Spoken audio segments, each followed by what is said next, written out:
Can't control myself around you. Most women would have run. She stepped closer.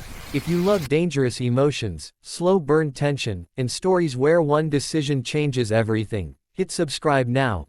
Because this is not just a story, it's a descent into the wild places of the human heart. Can't control myself around you, he said it like a confession and a threat all at once, standing half-shadowed by the towering pines with a mountain wind pulling at his beard and carrying the smell of snow and wood smoke. And she should have turned back then, the city woman with her polished boots already scuffed by gravel and her phone dead in her pocket, but something in his eyes, not hunger exactly but fear of it, made her pause, because she had come to the mountains running from a life that felt carefully staged and utterly hollow, from meetings where smiles were weapons and love was negotiated like a contract.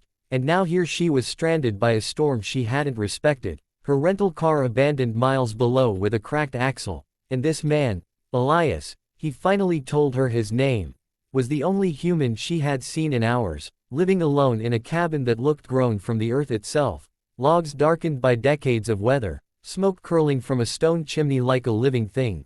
And when he repeated the warning more quietly, almost pleading, she heard not danger but discipline. A man who had chosen isolation because he did not trust the force of his own emotions, so she followed him anyway, each step crunching snow and breaking the rules she'd lived by for years.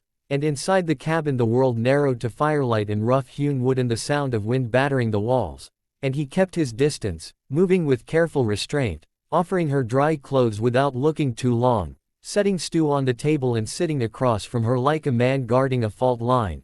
And as hours passed the storm worsened, radio crackling uselessly, night pressing close, and conversation unfolded in halting pieces, her story of skyscrapers and strategy sessions sounding unreal in the face of his quiet account of choosing the mountains after losing his younger brother to a senseless accident back in town, a loss that had taught him how quickly love could turn into pain. And she felt something loosen in her chest as she listened, because she recognized the same fear dressed in different clothes. And when she finally slept it was on the far side of the room, wrapped in a blanket that smelled faintly of pine, waking once to find him still awake by the fire like a sentry guarding more than just her safety. And the days that followed stretched strangely, the storm trapping them together, time slowing until meals and conversations became rituals, and she learned that beneath his warnings was a gentleness shaped by hard-earned control, while he learned that her city polish hid a hunger for honesty so fierce it frightened him. And tension lived in the spaces between them, in the way his hand hovered before helping her across an icy patch, in the way her laughter filled the cabin and then abruptly fell silent when she realized how deeply it echoed in him. And the twist came when the storm cleared enough for him to hike down for help, only for him to return injured after a fall, pride shattered along with his ankle, forcing a reversal where she became the caretaker, the controlled one, and in tending him she saw the full truth of his warning. Not a threat of harm but a fear of how much he could feel, how fiercely he attached. And one night as the fire burned low he admitted that letting her stay had already changed him, that the solitude he thought was strength had been another kind of cage, and she confessed that she had built her life on avoiding exactly this kind of vulnerability. And when rescue finally came days later with a ranger's knock at the door, the choice loomed sharper than the cold air rushing in. Because returning to the city meant safety and certainty while staying meant risk and a future unwritten. And in the final twist she left with the rangers only to realize halfway down the mountain that the life she was returning to no longer fit, turning back not in a dramatic sprint but in a quiet, resolved walk, finding him standing outside the cabin as if he had known she would return.